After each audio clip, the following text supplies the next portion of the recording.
En la segunda presentación de Víctor, que tenemos una reunión acá con la acreditación de la carrera, entre las 9:30 y las 10:15, no voy a estar.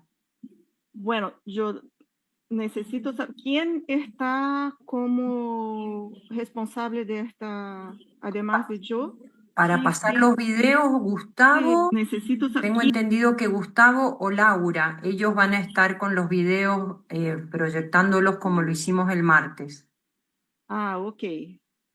Y yo quedo con qué parte. ¿Tú quieres ir dando la entrada a cada uno de los oradores? A hablar sobre la presentación, yo no comprendí muy bien. ¿Cómo?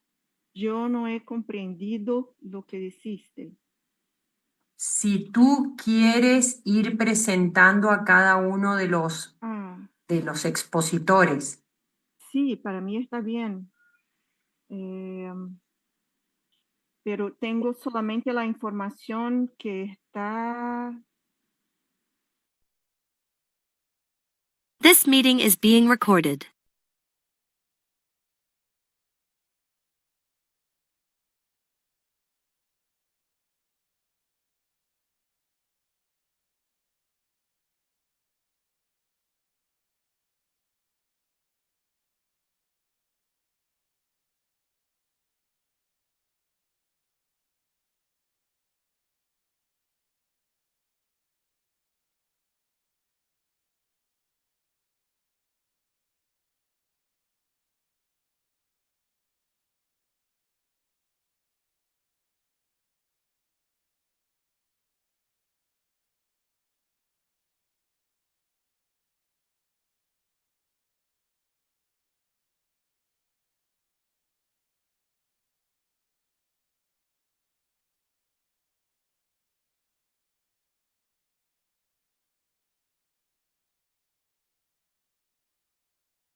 Tengo la presentación pronta para comenzar.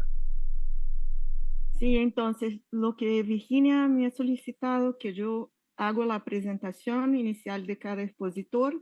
Después tú empiezas con la presentación. ¿Está ok para ti, Gustavo? Sí, yo ya estoy listo.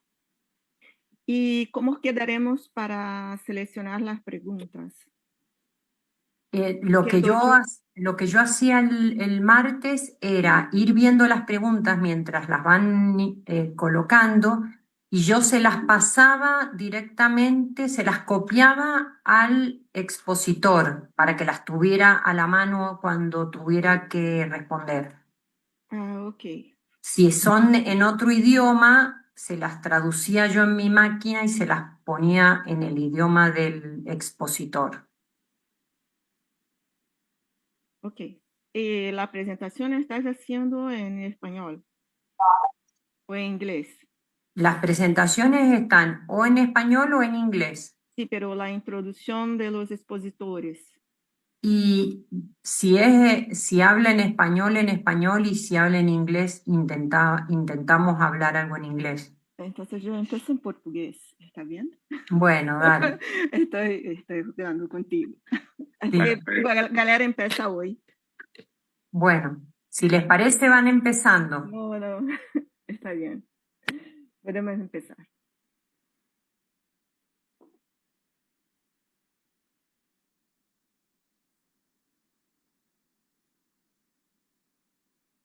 Ya tenemos 57 participantes. Si les parece, comenzamos. Buenos días para todos. Les damos la bienvenida a nuestra segunda jornada de la Escuela Virtual Sirgas. En esta oportunidad les presento a Sonia Costa, quien hará la introducción de las presentaciones. Sonia, adelante. Buenos días a todos. Primero, yo gustaría de agradecer a los presentadores de hoy, los que están colaborando con Sirgas hoy en esta sesión que trata de los conceptos de GNSS, de las redes de GNSS y también de los productos de Sirgas. Como en la primera presentación tenemos João Francisco Galera Monico, que va a hablar de conceptos GNSS, constelaciones observables, frecuencias y métodos de posicionamiento, así como postprocesado y en tiempo real, y también sobre la resolución de ambigüedad. Galera, por favor, la palabra está contigo. Olá, vocês me ouvem? Sim, muito bem. Então, bem-vindo. A apresentação será no vídeo, né? Que mandamos. Sí, ya estoy en condiciones de empezar el video. Acredito que sim. Bien. Sim.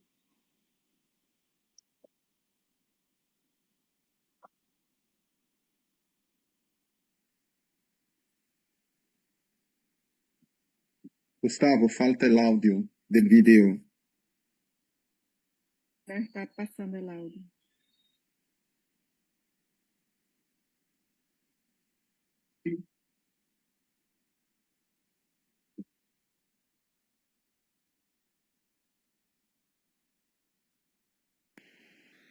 Hello, everyone.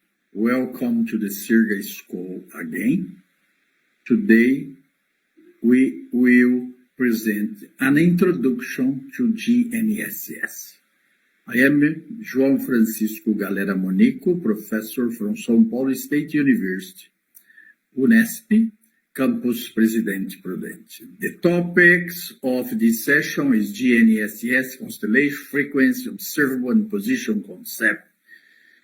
We are going to talk also about the position methods taking into account the absolute and the relative one. And we are going also to say a few words about ambiguity resolution. The basic reference that we are going to use is the Spring Handbook of GNSS by Theonis and Montebrook, the doctoral thesis of Paulo de Oliveira at Kinan, and my book, Posicionamento pelo GNSS. And I have been using all these links from the internet to update some of the information, mainly about the system. GNSS, it's acronym from Global Navigation Satellite System, and it involves the Navistar GPS from US, the GLONASS from Russia, Galileo from European Community, Beidou from China, and we also have in the scope of GNSS the regional system like QZSS in Japan and NAVIC in India, and also the regional augmentation system. Here, for instance, they have several parameters. And for instance, the first one, you have the satellite number, the nominal number of satellites for the constellation. What is the number of satellites that you have now? And also, how many is not available at this moment, in the moment that I saw the status of the constellation. For instance, for GLONASS, we have now 24 satellites as nominal one, and 27 satellites in this space, but 3 of them are not available at this moment. For GPS, we have 24 satellites as nominal, 31 in this space, and 2 is not being used now. And here we can also see for Galileo and for Beidou that has a lot of number of satellites in this space, but 10 of them is not available now. The orbital plans, considering now the MIL satellites, the medium Earth orbit satellites. For GLONASS, we have 3 orbital plans. For GPS, we have 6, and for Galileo, we have 3, and for the Beidou, we also have 3 for the MIL satellites orbital plans. But we have one as a geostationary one plan that is geostationary, and 3 that is inclined geosynchronous orbits. And the inclination of the orbital planes we can see here is more or less the same, only GLONASS that is a little bit high to make more satellite available in the north region. And here are the frequencies of all these satellites. For GPS, you have here, GPS is have here, GLONASS here, Galileo, we have here. We also have the E6 for Galileo, that's not here. And we have the Beidou compass that has all this kind of frequency available to the user. We have the codes here, the legacy codes, but for the GLONASS GPS, for instance, that we have some modernization, we have some new codes that we are going to show in one right next table. The ephemerides for GLONASS, it's giving position, velocity, acceleration, time. And for GPS, Galileo, and Beidou, they are giving a Keplerian elements. And the identification of the satellite, it is given in the GLONASS as FGMA, frequency division multiple access. But now they also have for the new satellites the code division multiple access. That is what we have for GPS, Galileo, and Beidou. And all almanacs are given in Keplerian elements. The basic observables of GNSS is pseudo-range, carrier phase, Doppler, and SNR, signal to noise ratio. And we are going just to talk about the pseudo-range and the carrier phase. How is the pseudo-range measurement done?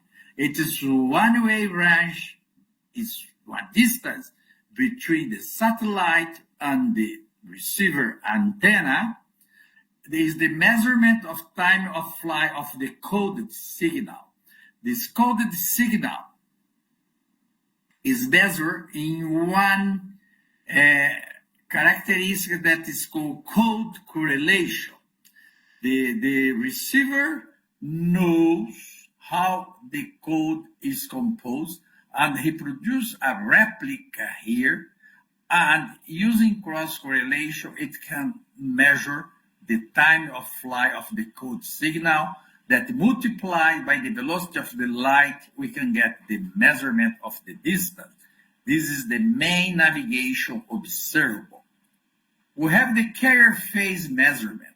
At the first measure, we just get a fractional part of the cycle, but once cycles is entering in the receiver knows how to count the number of intercycles that go in the receiver, and the second measurement is the number of intercycle plus the second fractional measurement of the cycles. So we have something like this. At the first measurement, a fractional part of the cycle, and the second one, some intercycle plus a fractional part of the cycle.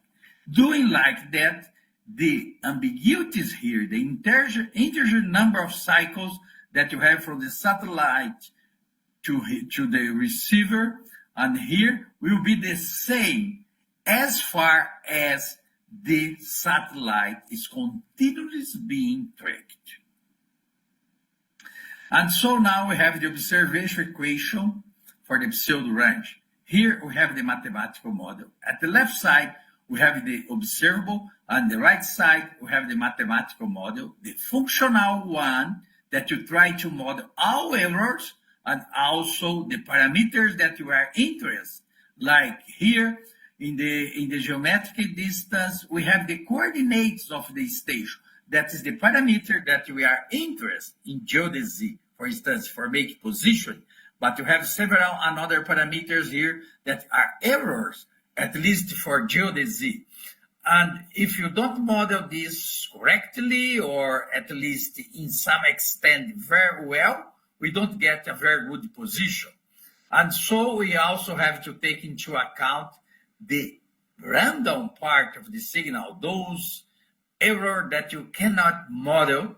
So we have here the stochastical part and the functional one, that is the mathematical model.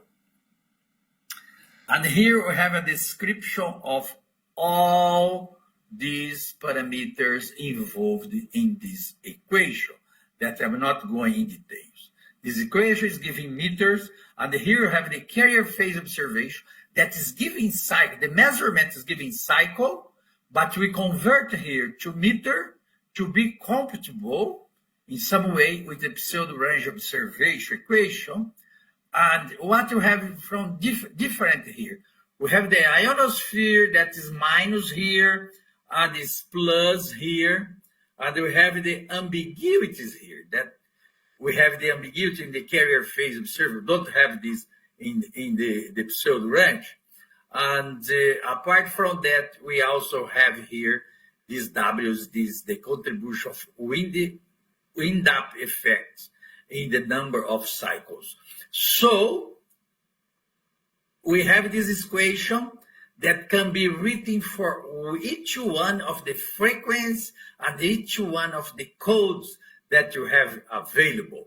And we have all these bias here that you have to take into account, the bias from the pseudo range and the bias from the carrier phase that has to be taken into account for very good position, and mainly when we have ambiguity resolution. We have to take into account the covariance matrix, yes, the stochastic model, together with the observation equation. A covariance matrix of the observation has to be available.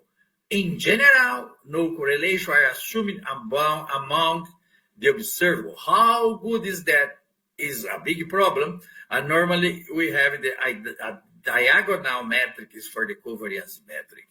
The carrier phase is normally 2 orders of magnitude better than the pseudo range. And here just one example to get one covariance matrix of the observables. It is usual to take into account the satellite elevation angle and our CN0 or others to build the covariance matrix. And here's one example. Considering 2 pseudo range and 2 carrier phase at FEI, the frequency here, and the precision as function of the elevation angle. So here is one covariance matrix that can be given as like this. Here in the diagonal, we have the variance here for the carrier phase, and here for the, here for pseudo range, and here for the carrier phase. And here we assume that the precision of the pseudo distance is multiplied by some constant for the precision of the carrier phase, because the carrier phase is quite better than the pseudo distance. We assume here like 100, for example, to be this constant, and we also are considering here an elevation angle, a function of elevation angle, and so we can construct our covariance matrix of the original observable, that normally we say undifferenced observables. We need also to make combination of observation. Several combinations between GNSS observable are possible, are available, like wide lane, narrow lane, ion-free, Wilborn, Urbina, and several others. And why we do this at combination of single receiver and single satellite and the receiver? For some application, we can do carrier phase ambiguity resolution, isolation, elimination of the ionosphere, and multipath analysis. And here is one example of wide lane and narrow lane for GPS, GLONASS, Galileo, and BDS for some of these frequencies. And you have here the wavelength of this frequency. You see here for wide lane and using GPS L1 and L2, we have a wavelength of 86 centimeters that it's quite good for ambiguity resolution. We have the iono-free linear combination that's quite important in several applications, but here it's quite important to say that this combination make also a propagation of noise in the observable, but it eliminates more than 95, 96% of the ionosphere delay. The Melbourne within a linear combination that is given here, it's quite important as well in the GNSS. The Melbourne within a combination provides a biased estimate of the wide lane ambiguity. And we also can make combination of multiple satellites with multiple receivers. Our combination that we say before, wide lane, narrow lane, Melbourne within ion-free, we can make this combination between satellite and receiver in one multi-scale. All these combinations so can be used. We can do this between receiver, single difference, between satellite, single difference, and one of the most used one is the double difference. And you can also make triple difference. The double difference here, we can see that it is involved 2 receiver and 2 satellites, and we can combine here 4 observable and to write a new combination involving these 4 observable. And what is very good here is that several of the errors that we present before are eliminated or reduced in the satellite and in the receiver, and it is quite good for ambiguity resolution. At the end of the day, the ambiguity resolution is carried out in the double difference space. And here, just to give you one idea, as I said that you have now several codes, not only CA and P code that you had in the beginning for GPS here. Now we have the L1C code for GPS 3. We have L2C for the L2 for the new satellites, the modernized satellites, and for L5 here. And we can have different kind of measurement. So nowadays we have several ways of choosing the observable to be used, either for pseudo-range, either for carrier phase. So when you say I'm using L1 here, you have to specify which of this combination you are using. There are several possibilities. And now let's go for the positioning methods. We have the absolute position that we call single point position and precise point position. We can do this on static or kinematic mode. The relative position, we can do this in what we call static rapid, and semi-kinematic. And this differentiation is due to because of the ambiguity resolution that provides some way to make this kind of algorithms. And we also have the kinematic one, that in this case, we have what we call RTK and NRTK.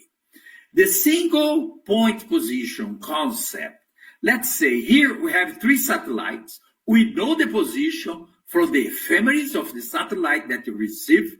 We measure the distance from the satellite to the user. So we need to estimate the XYZ of this user in one geocentric reference frame. So if you have 3 measurements, it's possible to estimate that. However, the clock in the satellite and the clock in the receiver are not at the same frame. And so we have an extra unknown, that is the clock error. So it's why we need to have at least 4 satellites to get one position, wherever in the world. But normally we have more than 4 satellites, and then you have to apply least square to solve for that. So, for satellite, we can solve your solution for the coordinates X, Y, and Z, and for the clock error. So the GNSS can also provide time. And for the errors here, we can apply, for instance, for the ionosphere, the Klobuchar model, and for the troposphere, we can use Sastamoin or Hopfield and so on. And so the comments about the SPP, satellite position from broadcast ephemeris, the accuracy is in the level of 10 to 15 centimeters, at 95% level, often referred as navigation solution. Normally, we say that this is what we use in most of the mobiles is this, the SPP. It can also be computed with dual multi-frequency and data and the multi-constellation, or with dual or multi-frequency data and multi-constellation. But normally, we have used just L1 and some model for the ionosphere. And now I have the precise point position, the PPP. Precise point position provides absolute position in a precision global reference frame. We can do that either as iono-free or undifferentiated observable. It uses pseudo-range and carrier phase observation in combination with precise products. And normally now we use these precise products, at least for IGS, but some other companies also provide these products to the users. And so we have the precise orbits and clock, and all errors that we said before has to be estimated in the model or corrected from some previous model. One can use even single frequency as well as multi-frequency for PPP. One or more constellation is also possible, of course.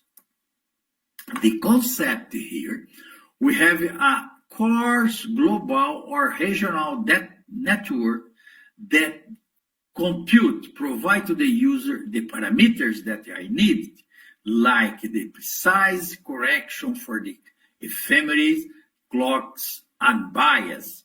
So satellites dependent parameters are uploaded by the network and downloaded by the user. So the user applies the correction to his data, enable single receiver precise position. Is why we have, when we use PPP, you say just one receiver is enough, of course, for the user. But for those that provide this service, they need to have a network and several another infrastructure to compute all the parameters that are needed. Precise point position at single frequency level. The user has to apply ionospheric correction. This is essential, and it can be obtained from some external force, like the global ionospheric map from IGS. It's one example.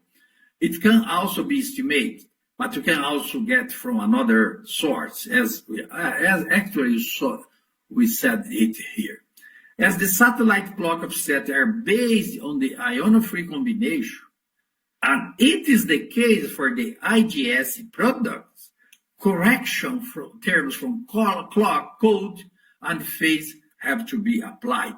And you have this here in this slide, the correction that we have here. I'm not going in detail. You can see this later on, take into account this. And here we have for pseudo-range the linearized observation equation for the pseudo-range. And you have here the correction to transform the DCB from ionospheric free to the L1 pseudo-range. And for the carrier phase, we also have here the linearized model where we have the ambiguity to be solved. And once you have all this information together, you can compute your design matrix A, you can have your covariance matrix, sigma L, you have your observable compute, the compute minus observed vector here, and you can estimate using apply least square Kalman filter your vector of parameters that in this case we are considering the correction to the approximate values of the coordinate of the station, the clock of the receiver, the troposphere correction, and the ambiguities. Okay? And it will be more or less the same for another possibilities. The single frequency PPP, the ionosphere was taken from a model like G. We can also estimate the ionosphere and include constraint if available. I can also, instead of correct the ionosphere, I can estimate this. The accuracy is in the level of decimeter after about 30 minutes of data collection, but it is improved with the time. And now, if you have multi-frequency PPP, we can use here in this example the iono-free. With dual frequency receiver, the first order ionosphere can be eliminated by using the combination ion-free. In the case of ion-free, it has to be also taken into account the covariance metrics because the original observable will be deteriorated, will be more noisily in the iono-free. And to obtain the iono-free solution is equal what we did with the single frequency here, because here we will have the iono-free observables, and here the covariance metrics of the iono-free observables. And to obtain, okay, but the correction terms for code and phase do not have to be applied because it is done on iono-free from IGS. PPP with ambiguity resolution. Several models were developed. The ionosphere delay is included as a null. The ionosphere can be estimated and can be privilege constrained if information is available. So we can estimate, it's quite good this. If you estimate the ionosphere, and if you have some information about the ionosphere, you can put this as constraint. The fractional part of the satellite phase bias are estimated using data from the network of receivers, as we said before, and such bias have to be provided to the users. And this fractional part bias is for some extent constant. We can keep this constant for some period of time, and it allows us to make a real-time application.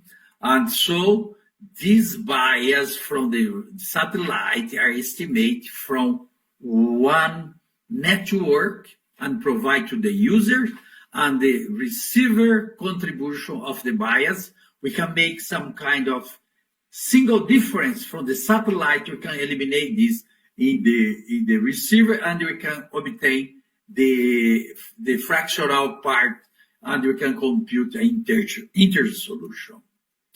Ionospheric free versus and combined PPP. Here we can say that the iono-free combination could make the inclusion of multi-frequency observation to be complicated, since many possibilities exist.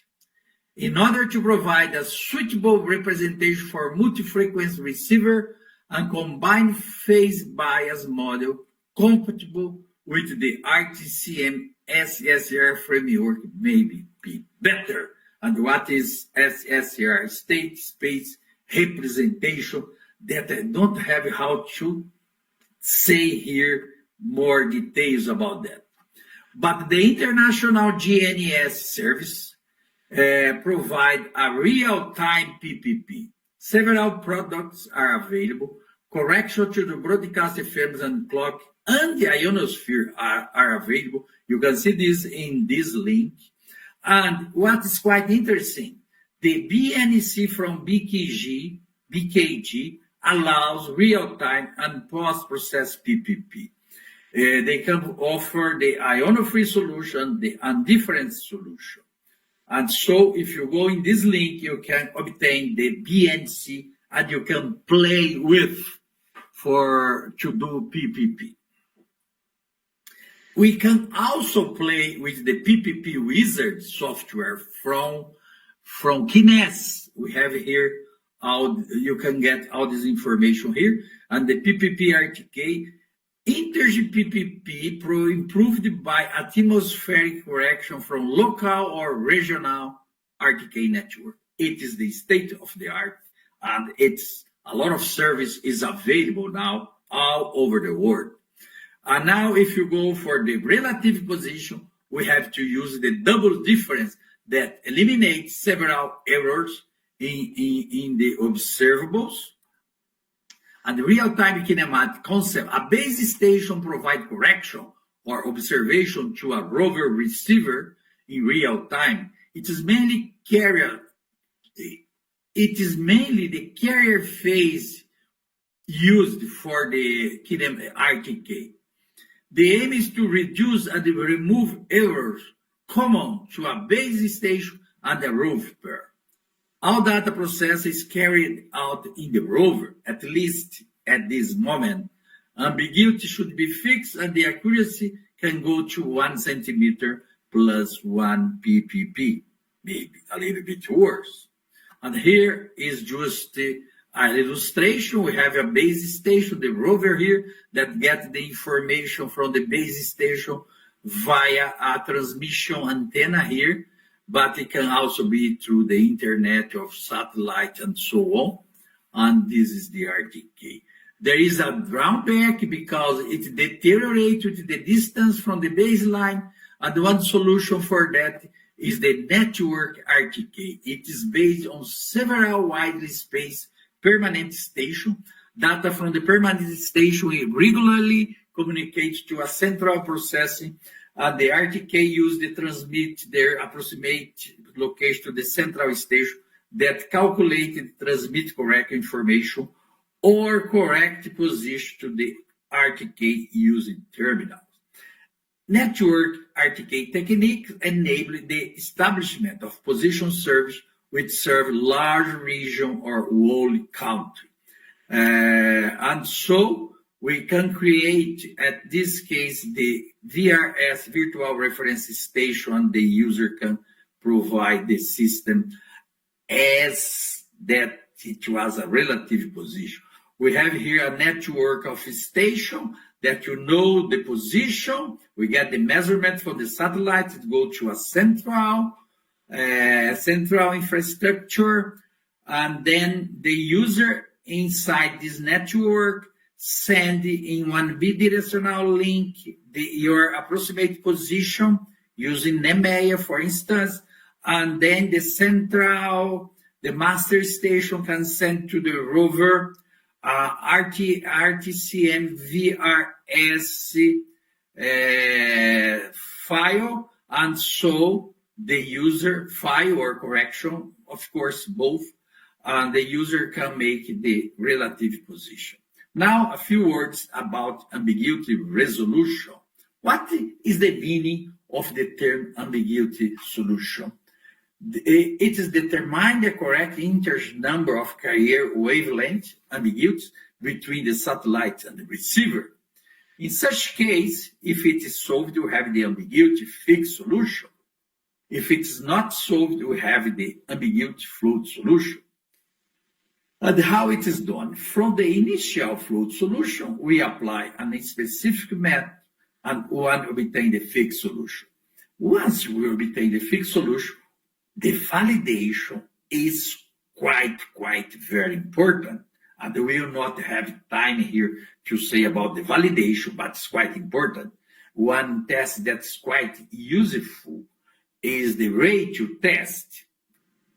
And several methods were developed and available in the literature. They mainly, but it's not only, based on wide lane and narrow lane technique that combine signal with different frequencies to help in the ambiguity resolution.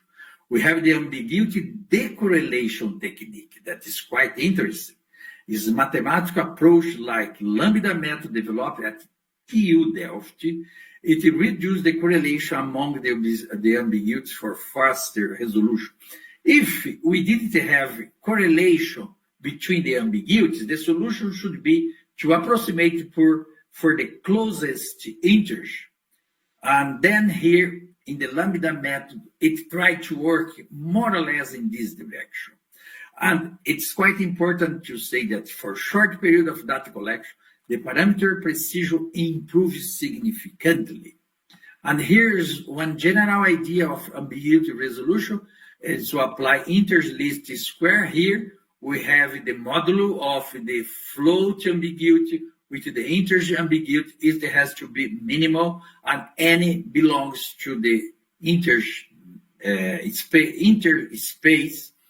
And you have, once you have the fixed solution, we have to apply this constraint, you will get the fixed solution. And here is the covariance matrix of the fixed solution. And it's quite important here to see is that the fixed solution is quite better, is better than the float solution, because this is this number, it will be always positive in the diagonal and will improve the precision.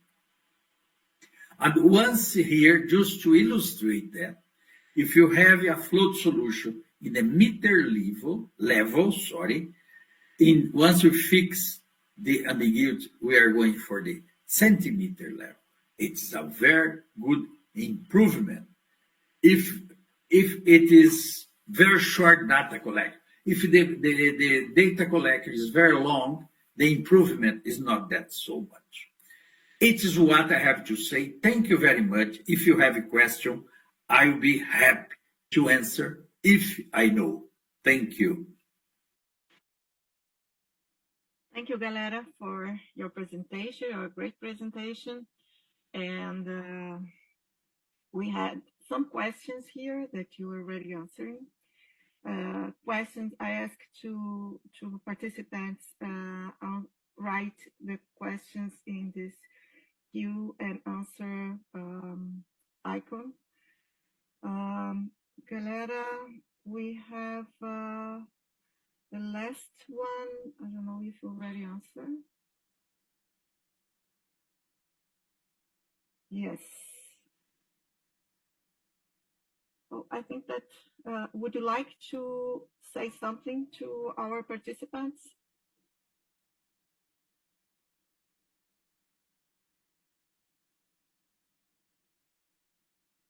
Okay, we can go ahead and. Could you listen to me?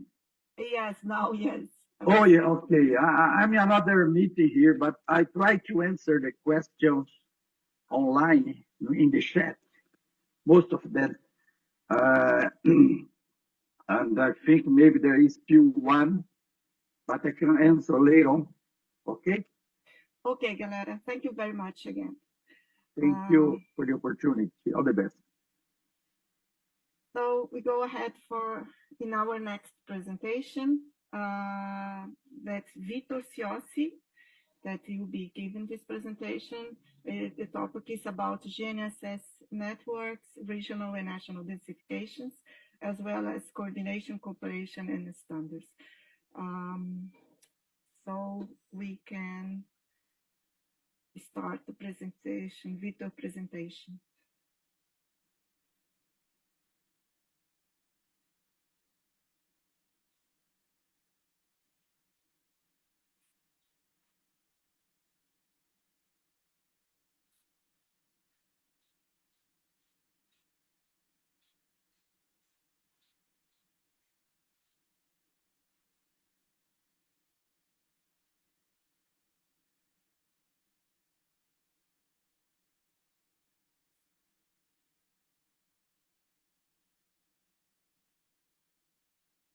Gustavo? Sí, Sonia, si no hay más preguntas, pasamos Sí, por favor. pasamos a la siguiente presentación.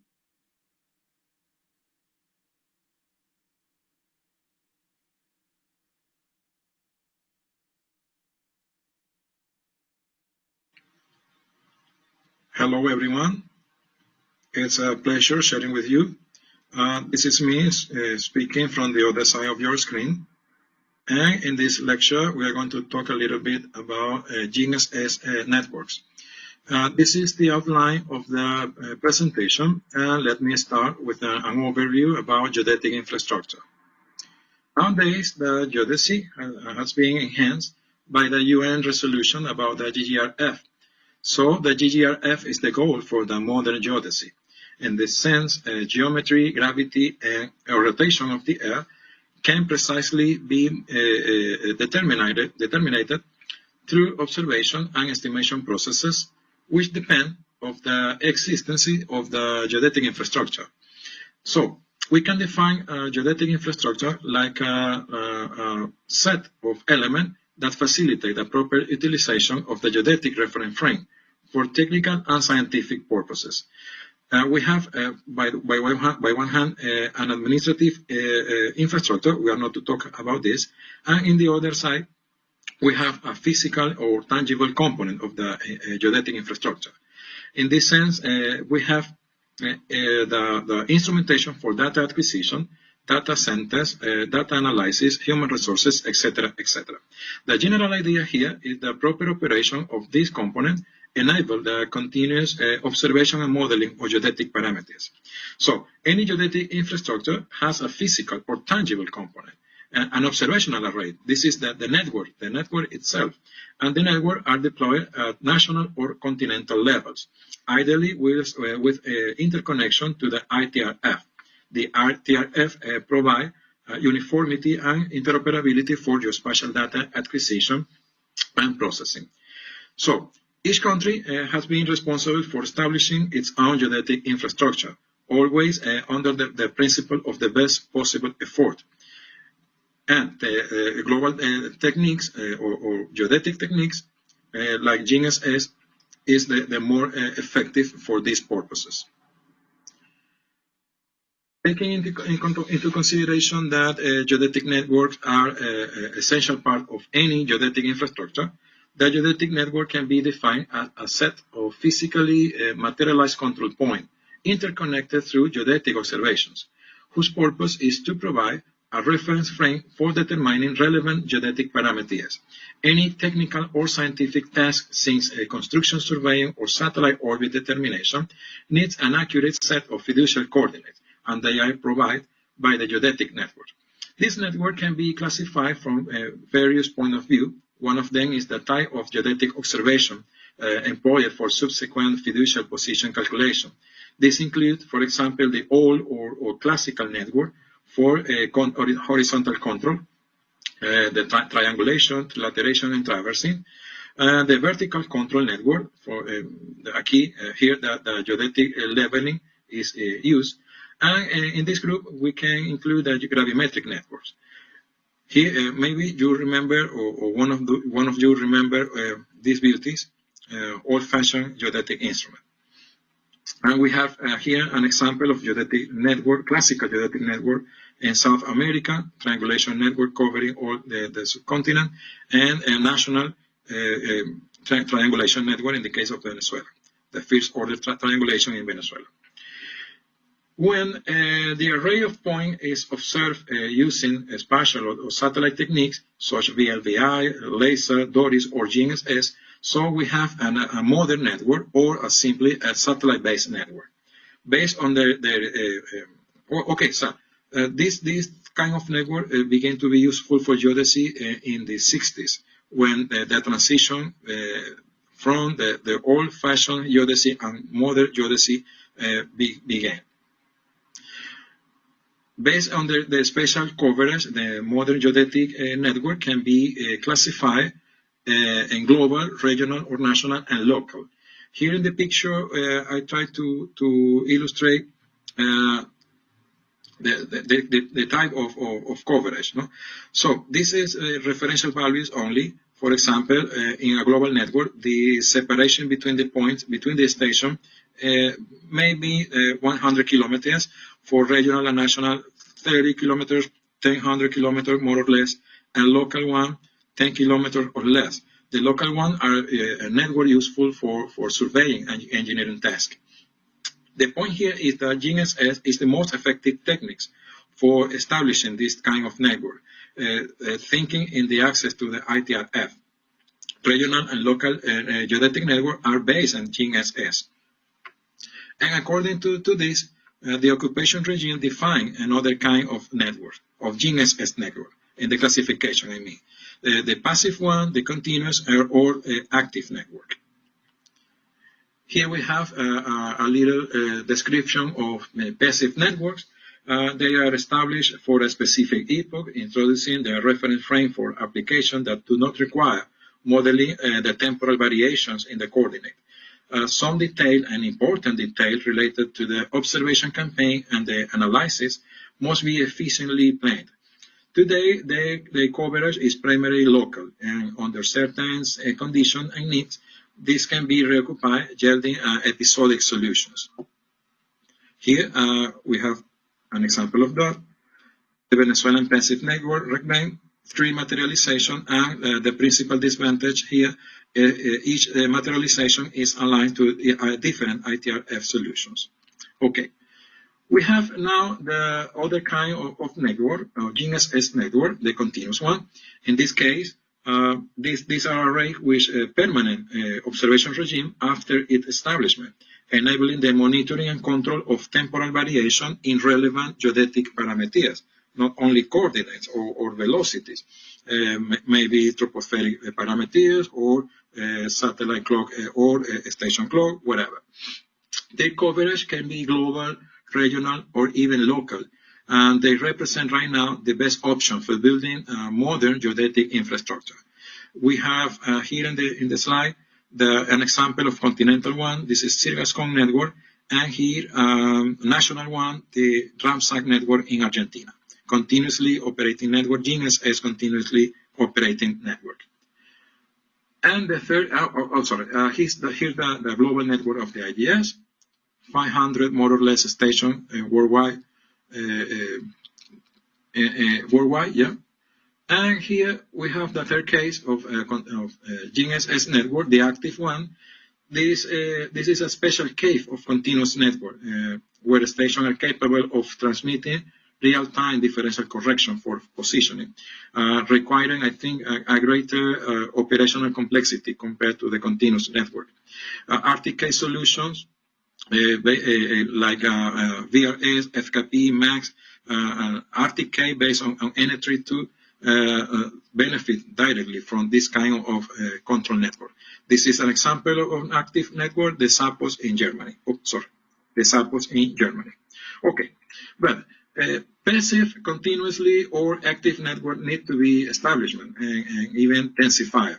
So, geodetic network establishment is directly associated with the physical materialization and its mathematical solution.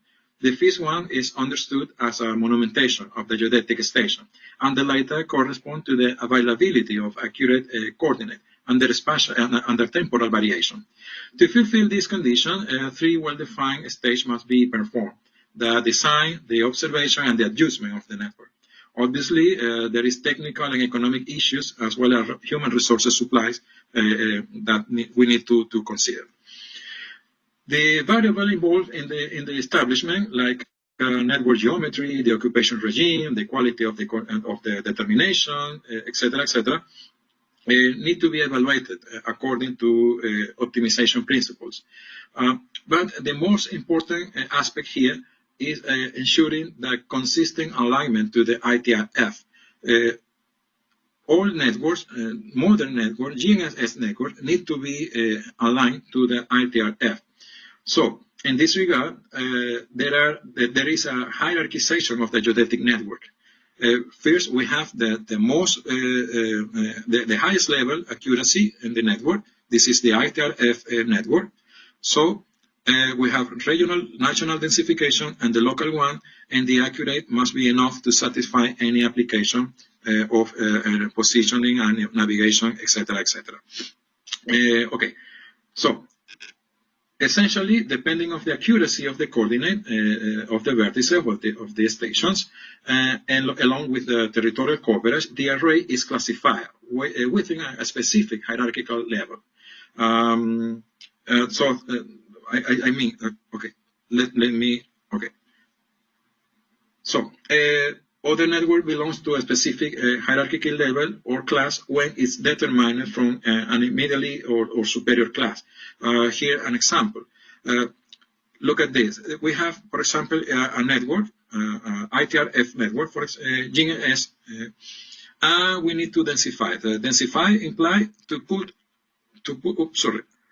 more points inside the network, this red triangle here, and we need to execute observations and processing strategies consistent with the definition of the reference system. In this case, the network establishment and the network densification fulfill the hierarchical level according to this illustration I try to explain here. However, the most critical aspect is the ITRF connection. So, establishment maybe could proceed or cannot proceed if we don't take in account these issues associated with the establishment. Okay, at the 90s, the old networks were replaced by passive networks, by GPS, and the passive network were replaced with a continuously operating network. And in the Sirgas region, we have here the first materialization, and the second one not only was a densification of the Sirgas, also an extension to Central and North America. The passive network here were replaced by continuously operating network. And this is part of the evolution, and this is part of the establishment and densification processes. By the way, the continuous network were increasing the number of stations too, and this is the same situation worldwide. In the case of the Sirgas region, 90s, we had only 82 GPS stations. Right now, we have more than 500 more or less stations. The Sirgascom network is comprised by national contribution. I mean, every country in the region has a national network, and this network is aligned to the ITRF through Sirgascom network. If the geodetic control based on GNSS is a densification of the ITRF, another important task is the maintenance of the network, because it's imperative to guarantee the quality of the coordinates. And we know the effects of secular and seasonal and sporadic events on the coordinate. The degradation of the network is caused by this kind of effects. In this case, the network maintenance is mandatory. This is an example why we need to perform or to execute maintenance of the network. Hydrological effects, seasonal one, tectonics. This is secular one, and an earthquake. No, this is a sporadic one effect. So the degradation in the coordinate quality is evident here. So why the network maintenance? We need to ensure the long-term stability of the network and the homogeneous consistency of the network. Every time thinking about the ITRF, the maintenance of the network requires permanent processing. So the maintenance of the network needs rigorous estimation processing, following some modeling and standard guidelines. Is a change, very complex indeed. But I'm not going to read this, but for answering this question, why the network maintenance? Well, because networks need to be establishment densifier for provide this and for support this and for and to contribute for this. The maintenance is strictly necessary. And the maintenance of the network have to consider operational and administrative issues. The GNSS network are fundamental component of the geodetic infrastructure, national, continental, global level. So in practical terms, they provide a service to the users community, and an effective management requires for keep the quality of the service.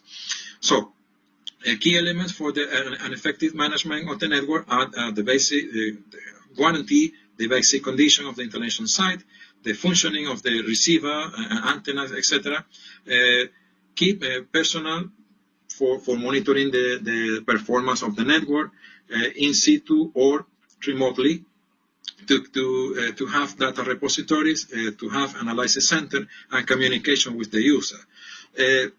In this sense, are the government agencies dedicated to the geodesy and cartography that are responsible for establishment and maintenance the geodetic network.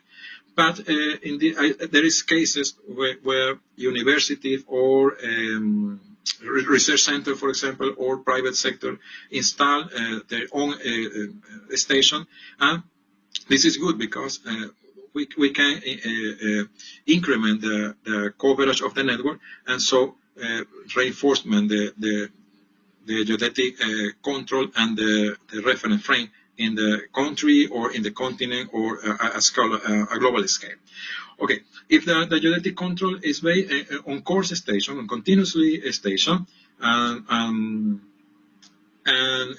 we know that various geodetic products derived from the GNSS network are useful for all the society, not only coordinate, I repeat, for example, everyone might think use the delivery service, so there is a coordinate, and this coordinate basically are referred to ITRF. Just a little example. So the effective management guarantee the user, the final user, knows its position, can take the position without a minimal with a minimal error. In this sense, the government agency are responsible, and not only the government agency. University, as I was saying, and research center can be work together in this sense. So, basic condition of the network in the management require a supranational, national agreement and supranational agreement too, commitment for the real cooperation, and follow SOA standards. In this sense, SIRGAS, I think, is a very good example. SIRGAS, since 1993, has been provided to the region a reliable and accessible ITRF densification. So there are data centers who receive the data, the observation from the station, the national contribution, and we have 11 processing centers that at weekly rate are processing the network, the SIRGASCON network, providing high quality coordinates. And the combination centers integrated to the analysis center fulfill that requirement. Also, one of the benefits of SIRGAS is the development of capabilities in the reference system and frame, and the optimize the use of the geodetic infrastructure. But this is an example to show you that what we can do with cooperation at different levels. The communication here is important, not only at technical levels. So, to reach an effective management, the standards are recommended. There is another presentation dedicated to the standard. So I'm not going to talk about this. But just for closing remarks, the network based on GNSS define the modern geodetic control, satisfying any application of geospatial information. And in this sense, to fulfill global consistency of geospatial information, the ITRF vinculation is mandatory. So we need to establish and operate and maintenance a geodetic network And this imply not only technical and logistical issues, also this imply communication and cooperation between all the people, all the organizations related to. Okay, so this is it. In the other presentation, we are going to talk a little bit about the standard. And thank you very much. So thank you very much for your presentation, Vitor, for your participation here in our Cirga School. Vitor, you are as panelist with us. You can talk or you can answer the questions through question and answer panel. With what you prefer?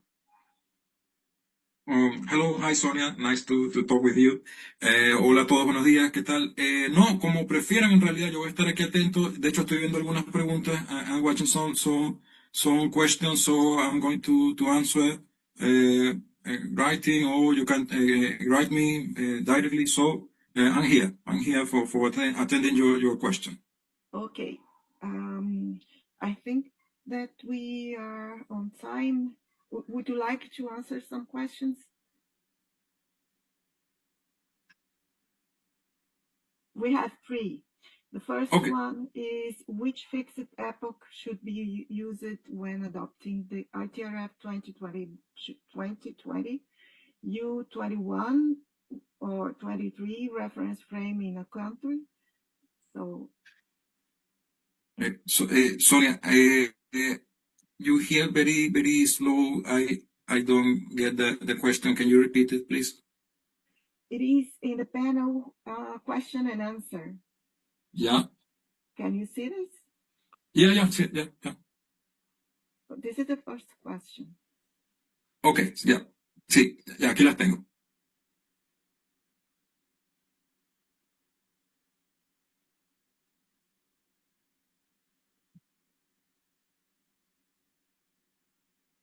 Okay. Do you prefer to answer because the next presentation will be you again? During the presentation, you can answer these questions in answer. I prefer to write the answer, writing the question. Yeah, but time too, because it's the other presentation, so I don't want to slow the process. So. Okay. So for the first presentation, our first presentation today, we have structure, type, survey mark, equipment, receiver, and antennas calibration, corrections to antenna phase center variation formats that will be given by Vitor Ciossi again. So Gustavo, you can show the presentation. Bien, comenzamos la presentación la segunda presentación de Víctor. Gracias. Hola de nuevo, gracias por estar acá. Continuamos con la presentación. En este caso vamos a hablar sobre los estándares y las convenciones. Ya me conocen de la presentación anterior, así que bueno, este va a ser el contenido que vamos a tratar. Vamos a tratar de resumir en estos 20 minutos y bueno, como contexto general acerca de este tema, la idea de un manejo efectivo de la red GNSS, que fue lo último que estuvimos hablando en la presentación anterior, busca resolver ciertos aspectos técnicos que garanticen el buen funcionamiento de la estación o de la red en general, que a su vez nos permita una conexión homogénea o una integración homogénea al marco de referencia, y para eso es necesario cumplir ciertos estándares o ciertas convenciones.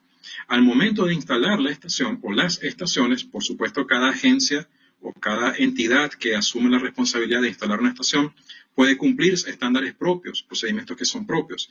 Sin embargo, cuando hablamos de la conexión con el marco de referencia o el acceso al sistema de referencia, se recomienda se recomienda fuertemente cumplir estándares que son generados o son presentados por organismos, por ejemplo, como el IGS o como el IERS o como EUREF, etcétera, porque son procedimientos que han sido estudiados durante mucho tiempo, durante muchos años, combinando bastante desarrollo a nivel técnico y a nivel científico. Entonces, ese tipo de recomendaciones o de estándares son las que se recomienda adoptar y de la mejor manera posible implementarlas. La meta, el objetivo aquí con los estándares es garantizar el funcionamiento de largo plazo de la estación. Eso es lo deseable, ¿no?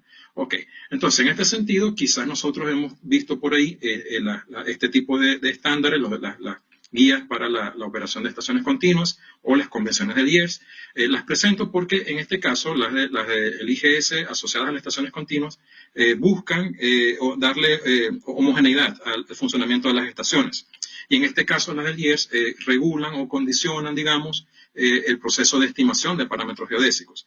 Aquí el tema es el siguiente, o sea, no podemos pensar en la estimación de parámetros geodésicos de alta calidad si las mediciones que sustentan esos cálculos no cumplen criterios de calidad.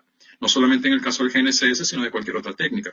Entonces, cumplir con ambas convenciones es algo que no podemos dejar pasar. Tenemos que cumplir las dos al mismo tiempo. Ok, entonces, bueno, vamos a tratar de resumir un poquito las que tienen que ver con el funcionamiento de las estaciones y comenzamos con el sitio de la instalación. ¿Dónde va a estar instalada la estación? Primero hay que recordar que GNSS es una técnica que para su funcionamiento requiere condiciones de cielo abierto, o sea, no puede haber nada que obstruya la señal que se emite del satélite y entra al receptor. Y además se supone que, hablando de estaciones de operación continua, el funcionamiento de la estación tiene que ser continuo en condiciones de entorno que tengan un cambio mínimo. Entonces, en función de esto, instalar una estación implica seleccionar un sitio adecuado, y esto es algo que deben procurar las agencias o los entes que asumen esta responsabilidad. El sitio de instalación tiene que ser estable, el suelo tiene que ser estable, lo más estable posible. Se dice incluso llegar al estrato más consistente o más estable del subsuelo, para garantizar que la estación quede bien, digamos, bien subida a la superficie terrestre. Evitar suelos que sean vulnerables a deslizamientos o subsidencias por razones que son evidentes, ¿no? Y en este caso también se recomienda que las estaciones no se instalen en los techos, en las azoteas de los edificios. Sin embargo, hay que decirlo, hay muchas de nuestras estaciones que están ubicadas en edificaciones, en los techos, y en estos casos la recomendación es que el monumento sea una extensión del elemento estructural, por ejemplo, de un pilar o de una viga, simplemente apoyada, el extremo de una viga simplemente apoyada. Entonces, bueno, esto si se puede evitar, buenísimo. El sitio no debe estar sujeto a cambios en el entorno, por ejemplo, que crezca mucho la vegetación, pero no está corriendo el video de la otra presentación, alrededor, todo eso sí sucede, hay que reportarlo. Tampoco puede estar sujeto a vibraciones de tipo natural o artificial, y no pueden haber fuentes, o no deberían, corrijo, haber fuentes de interferencia. Por ejemplo, la interferencia que causan los transmisores de televisión o de radio, de telefonía celular. Sobre el tema de las interferencias se ha hablado muchísimo, ¿no? Y hay bastante material, bastante investigación al respecto. Entonces, bueno, son cosas, son elementos, Gustavo, digamos, no está que pasando pueden el video. alterarlas. Sí, estoy viendo eso. Tenemos las interferencias. Bueno, nos quedó pendiente esa pregunta entonces. Y no nos escuchamos. A lo mejor en la otra reunión. También se Seguridad para el área 5 también medio ambiente, pero no podría responderte exactamente porque no estoy en la carta. ¿Hay una interferencia ahí? No, me había referido al objetivo de investigación, comentar que en la facultad, también la Secretaría de Ciencia, Tecnología y Posgrado, prevé algunos incentivos, sobre todo para finalizar carreras de grado. Son sumas, cuando alguien está haciendo un doctorado, una maestría, y solo le falta un año aproximadamente para incentivar y motivar a que termine esta carrera de posgrado, incentivos económicos.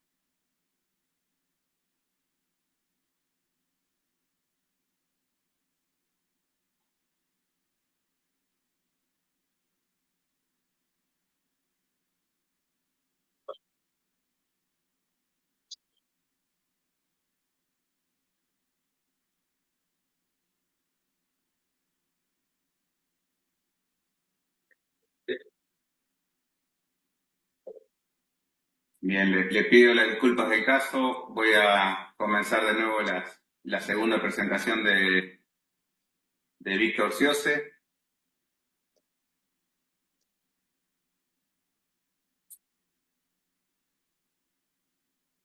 Hola de nuevo, gracias por estar acá. Continuamos con la presentación. En este caso vamos a hablar sobre los estándares y las convenciones. Ya me conocen de la presentación anterior, así que bueno, este va a ser el contenido que vamos a tratar. Vamos a tratar de resumir en estos 20 minutos y bueno, como contexto general acerca de este tema, la idea de un manejo efectivo de la red GNSS, que fue lo último que estuvimos hablando en la presentación anterior, busca resolver ciertos aspectos técnicos que garanticen el buen funcionamiento de la estación o de la red en general, que a su vez nos permita una conexión homogénea o una integración homogénea al marco de referencia, y para eso es necesario cumplir ciertos estándares o ciertas convenciones. Al momento de instalar la estación o las estaciones, por supuesto, cada agencia o cada entidad que asume la responsabilidad de instalar una estación puede cumplir estándares propios, procedimientos que son propios.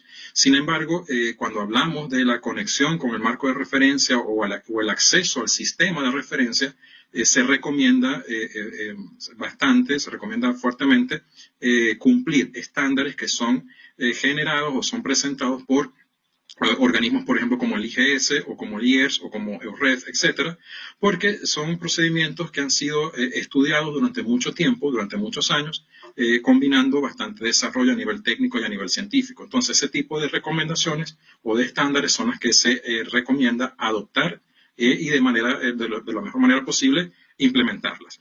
La meta, el objetivo aquí con los estándares es garantizar el funcionamiento de largo plazo de la estación. Eso es lo deseable, ¿no? Ok, entonces en este sentido, quizás nosotros hemos visto por ahí este tipo de estándares, las guías para la operación de estaciones continuas o las convenciones del IERS.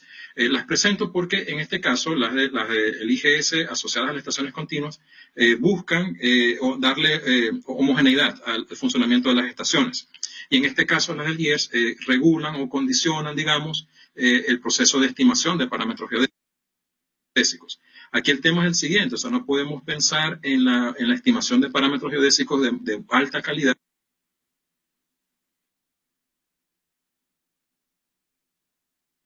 si las mediciones que sustentan esos cálculos no cumplen criterios de calidad. No solamente en el caso del GNSS, sino... Les pido disculpas por los inconvenientes que estoy teniendo con la transmisión del video. Se me está congelando la pantalla. Voy a intentar de nuevo.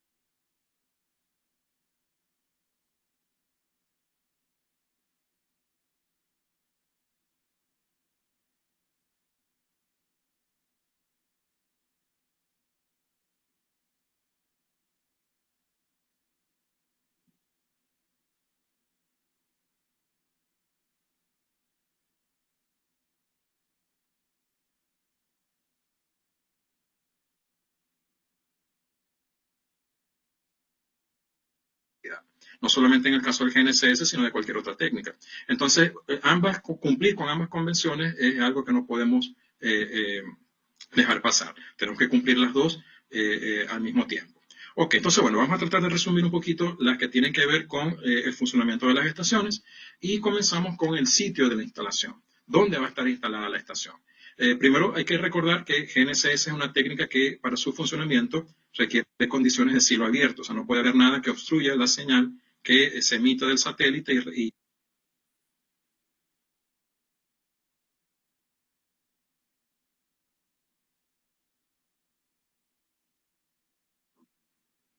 Bien, vuelvo a pedir disculpas. No, Víctor, no me está funcionando tu video. ¿Querés que intente yo a ver si lo puedo compartir desde mi computadora? Sí, te agradezco, Virginia. A ver.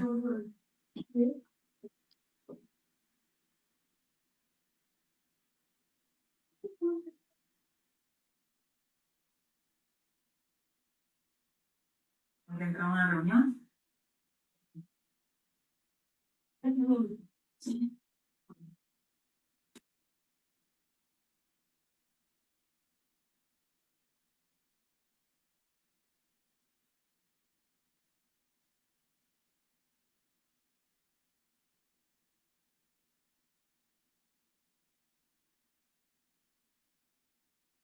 Hola de nuevo, gracias por estar acá. Continuamos con la presentación. En este caso vamos a hablar sobre los estándares y las convenciones. Ya me conocen de la presentación anterior. Así que, bueno, este va a ser el contenido que vamos a tratar. Vamos a tratar de resumir en estos 20 minutos. Y, bueno, como contexto general acerca de este tema, la idea de un manejo efectivo de la red GNSS, que fue lo último que estuvimos hablando en la presentación anterior, busca resolver ciertos aspectos técnicos que garanticen el buen funcionamiento de la estación o de la red en general, que a su vez nos permita una conexión homogénea o una integración homogénea al marco de referencia, y para eso es necesario cumplir ciertos estándares o ciertas convenciones. Al momento de instalar la estación o las estaciones, por supuesto, cada agencia o cada entidad que asume la responsabilidad de instalar una estación puede cumplir estándares propios, procedimientos que son propios. Sin embargo, cuando hablamos de la conexión con el marco de referencia o el acceso al sistema de referencia, se recomienda se recomienda fuertemente cumplir estándares que son generados o son presentados por organismos, por ejemplo, como el IGS o como el IERS o como EUREF, etcétera, porque son procedimientos que han sido estudiados durante mucho tiempo, durante muchos años, combinando bastante desarrollo a nivel técnico y a nivel científico. Entonces, ese tipo de recomendaciones o de estándares son las que se recomienda adoptar y de la mejor manera posible implementarlas. La meta, el objetivo aquí con los estándares es garantizar el funcionamiento de largo plazo de la estación. Eso es lo deseable, ¿no? Ok, entonces en este sentido quizás nosotros hemos visto por ahí este tipo de estándares, las guías para la operación de estaciones continuas o las convenciones del IERS. Las presento porque en este caso las del IGS asociadas a las estaciones continuas buscan darle homogeneidad al funcionamiento de las estaciones. Y en este caso las del IERS regulan o condicionan, digamos, el proceso de estimación de parámetros geodésicos. Aquí el tema es el siguiente, o sea, no podemos pensar en la estimación de parámetros geodésicos de alta calidad si las mediciones que sustentan esos cálculos no cumplen criterios de calidad. No solamente en el caso del GNSS, sino de cualquier otra técnica. Entonces, cumplir con ambas convenciones es algo que no podemos dejar pasar. Tenemos que cumplir las dos al mismo tiempo. Ok, entonces, bueno, vamos a tratar de resumir un poquito las que tienen que ver con el funcionamiento de las estaciones y comenzamos con el sitio de la instalación. ¿Dónde va a estar instalada la estación? Primero hay que recordar que GNSS es una técnica que para su funcionamiento requiere condiciones de cielo abierto, o sea, no puede haber nada que obstruya la señal que se emite del satélite y entra al receptor. Y además se supone que, hablando de estaciones de operación continua, el funcionamiento de la estación tiene que ser continuo en condiciones de entorno que tengan un cambio mínimo. Entonces, en función de esto, instalar una estación implica seleccionar un sitio adecuado, y esto es algo que deben procurar las agencias o los entes que asumen esta responsabilidad. El sitio de instalación tiene que ser estable, el suelo tiene que ser estable, lo más estable posible. Se dice incluso llegar al estrato más consistente o más estable del subsuelo, para garantizar que la estación quede bien, digamos, bien a la superficie terrestre. Evitar suelos que sean vulnerables a deslizamientos o subsidencias por razones que son evidentes, ¿no? Y en este caso también se recomienda que las estaciones no se instalen en los techos, en las azoteas de los edificios. Sin embargo, hay que decirlo, hay muchas de nuestras estaciones que están ubicadas en edificaciones, en los techos, y en estos casos la recomendación es que el monumento sea una extensión del elemento estructural, por ejemplo, de un pilar o de una viga, simplemente apoyada, el extremo de una viga simplemente apoyada. Entonces, bueno, esto si se puede evitar, buenísimo. El sitio no debe estar sujeto a cambios en el entorno, por ejemplo, que crezca mucho la vegetación, que se construyan edificaciones alrededor, y en todo caso, si sucede, hay que reportarlo. Tampoco puede estar sujeto a vibraciones de tipo natural o artificial, y no pueden haber fuentes, o no deberían, corrijo, haber fuentes de interferencia. Por ejemplo, la interferencia que causan los transmisores de televisión o de radio, de telefonía celular. Sobre el tema de las interferencias se ha hablado muchísimo, ¿no? Y hay bastante material, bastante investigación al respecto. Entonces, bueno, son elementos, digamos, que pueden alterar la señal. Y en este caso no se recomienda que nuestra estación continua esté instalada donde haya este tipo de fuentes dañinas a la señal. La señal no debe ser obstruida, como lo decía, y en este caso no deberían haber objetos que bloqueen la señal por encima de los 10 grados de elevación respecto a la antena. Entonces esto hay que controlarlo de la mejor manera que se pueda y, como dice ahí, hay que evitar al mínimo la presencia de obstrucciones. Tampoco pueden haber superficies que causen multipath o multitrayectoria. Porque, bueno, la multitrayectoria es un efecto muy dañino en la estimación, sobre la estimación, es difícil de reducir, y lo que se recomienda es que no haya materiales cerca, por ejemplo, superficies metálicas, cuerpos de agua, otro tipo de materiales que están tipificados. Se recomienda tenerlos por lo menos 20, 30 metros de separación con respecto a la estación, y en todo caso no tenerlos, pues sería lo ideal. Así que sobre el monumento tiene que ser estable, ¿no? Ya lo decía, o sea, se recomienda sobremanera el uso de la monumentación a través de pilares de centración forzada, como este que estamos viendo como este que estamos viendo aquí a nuestra derecha, o de trípodes profundos con estructura profunda. Ya vamos a ver un diagrama sobre ellos. En todo caso, la monumentación tiene que garantizarnos que el punto materializado sea estable, lo más estable posible, que sea perdurable en el tiempo, que sea fácil de mantener, porque el pilar, si es de concreto, el concreto sabemos que está sujeto a corrosión, por ejemplo, a destrucción, erosión, etc. Si es metálica la estructura, el monumento está sujeto a óxido, a corrosión. Entonces, bueno, que sea fácil de mantener por parte de los operadores y que sea accesible, ¿no? Para que esas tareas de mantenimiento y de revisión, de chequeo, pueden hacerse de forma sencilla. En todo caso, sobre la monumentación hay varias recomendaciones, varias guías que están disponibles. Nosotros en CIRGAS recomendamos seguir estas recomendaciones que están aquí indicadas. En todo caso, hay otras, digo, ¿no? Pero bueno, son básicamente las que utilizamos en nuestra red de operación continua. Además del concreto y los pilares, o los trípodes, perdón, fíjense que en este caso es otro tipo de monumento. Hay otros ejemplos por acá, un mástil, en este caso un mástil metálico. Fíjense este por acá también. Y este trípode que uno lo ve parece que estuviera débil, ¿no? Que fuera débil, ¿no? Y todo lo contrario. Las especificaciones que podemos ver en este documento que estoy señalando aquí abajito nos dicen la profundidad que deben tener, entre 2 a 12 metros, el tipo de material y las características de la construcción. Así que esto nos garantiza la estabilidad del punto geodésico. Denle una mirada, por favor, a este documento. Aquí van a encontrar desde especificaciones desde el tipo de material y cantidad de materiales hasta el tiempo que se estima para monumentar el punto o cualquiera de los monumentos que se hace referencia.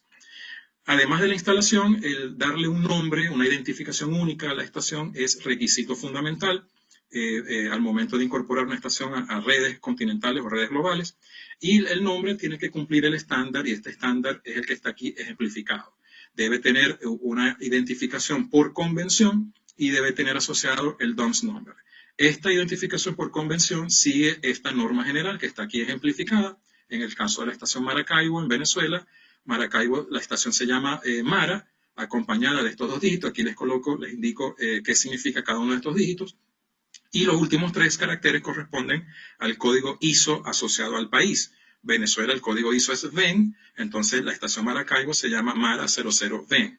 Y el DUNS number es un código que se debe solicitar al IERS. Aquí está la dirección, el procedimiento es sumamente sencillo, no demora mucho de hecho, y bueno, históricamente el código ha perdurado en el tiempo para identificar estaciones geodésicas.